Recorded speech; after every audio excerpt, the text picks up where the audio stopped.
8 साल पहले सन 2018 के जनवरी में मुक्केबाज रिलीज हुई थी और मेरे विचार से हाल के वर्षों में सामाजिक सरोकार पे बनाई हुई सबसे ईमानदार फिल्मों में वो एक थी। हालांकि उसके कई सारे दृश्य मुझे प्रिय है, लेकिन एक दृश्य जो अभी याद आ रहा है उसमें एक अधिकारी अपने मातहत कर्मचारी श्रवण कुमार को एक बेहद निजी और अवैधानिक आदेश देता है।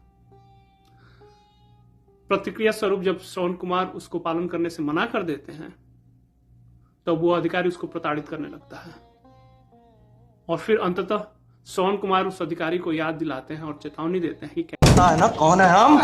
माइक टायसन है उत्तर प्रदेश के। अगर एक ठो धर दिए ना तो यही पैंट में हक दीजिएगा और दो ठो दे देना प्राण पखेरु हो जाएगा आपका। यह एक बहुत ही सामान्य प्रतिक्रिया हो सकती है, लेकिन सरकार की मानो तो श्रवण कुमार को जेल में होना चाहिए और उस अधिकारी को प्रमोशन मिलना चाहिए, क्योंकि श्रवण कुमार के पुरखों ने 5000 साल तक उस अधिकारी के पुरखों को पानी नहीं पीने दिया। हमारा मन सरल रेखा में चलना चाहता है और उस सरल रेखा में कोई भी वक्रता आ जाए तो वह व्यग्र होकर उसको भुला देना चाहता है। यही कारण है कि हमें फिल्मों के, हमें कहानियों के जालिम ठाकुर तो याद रहते हैं, लेकिन हम भूल जाते हैं कि कैसे जगदीश सिंह को वर्मा जी ने जिंदा जला दिया था।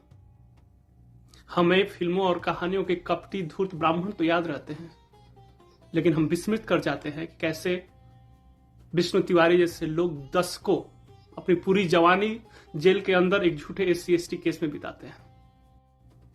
और यही कारण है कि जब कोई फिल्म बनती है तो वह सब समय सामाजिक सोच और व्यवसायिक सुविधा के हिसाब से बनती है। उदाहरण के लिए अगर आप आर्टिकल 15 को ले, जो बदायूं में हुए हत्या और बलात्कार जैसे जघन्य घटना पर आधारित थी, जब वो फिल्म बनती है और सत्य घटना पे बनती है तो निर्देशक बड़ी धूर्तता के साथ जो उत्पीड़ित हैं उनको तो ठीक लगता है, लेकिन जो आतताई है उनका नाम निहाल सिंह और ब्रह्मदत्त सिंह कर देता। वरना कौन विश्वास करेगा कि ठाकुर और ब्राह्मणों को छोड़कर कोई दूसरे को सता भी सकता है। कुल मिला के अगर आप चमारों की गली और ठाकुर का कुआं पढ़ते हुए बड़े हुए हो तो उसके परे का यथार्थ आपको प्रपंच लगने लगता है। ऐसे में जीतने के लिए जातिगत समीकरणों को साधने वाले राजनीतिक दल भी अगर इस तरह के कोई एक्ट लाए, जैसे UGC लाया गया है, तो फिर वो आपको लगता है कि वो सामाजिक कल्याणार्थ लाए गए हुए एक्ट है। लेकिन सच तो ये है कि ये धूर्त लोग उस किसी भी खाई को पाटने नहीं देंगे, वो किसी दरार को भरने नहीं देंगे, वो किसी आग को बुझने नहीं देंगे जो सबको एक कर सके। वो हर उस कमी को बाहर निकालेंगे, हर त्रुटि को बाहर निकालेंगे और उसको पूरे प्रपंच के साथ इतना बड़ा करेंगे कि आपको वही सच लगने लगेगा और उसके परे का कोई भी यथार्थ आपको पूरा झूठ और प्रपंच लगने लगेगा। धन्यवाद।